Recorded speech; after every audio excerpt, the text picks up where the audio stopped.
अमरीका ने सदर राबता किया मुख्तलिफ मुल्कों ने ठेकेदारां नाल कि वाइट हाउस असेंगी कितने पैसे में पेंट करी दसो। तो चाइना ने ठेकेदारों को पूछा तो उस आख्या जी मैं 3 मिलियन करी दसा,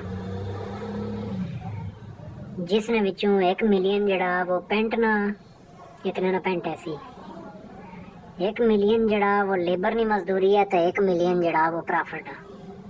ठीक है।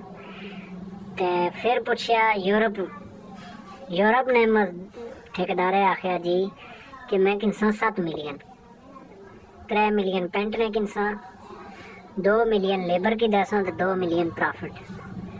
तो पाकिस्तानी ठेकेदार को पूछा तो उस आख्या जी मैं 10 मिलियन कर सा। बड़ा हैरान वा। उस आख्या जी तू 10 किस तरह कर से। उस आख्या जी 4 मिलियन मैं तुके दे सा, 3 मिलियन मैं रख सा, तो बाकी ने 3 मिलियन जड़े है ना वो जड़े है वो चाइना के दे तो उन्होंने को पेंट कराई गिनसा। तो ठेका जड़ा वो पाकिस्तानी ठेकेदार की लभी गया।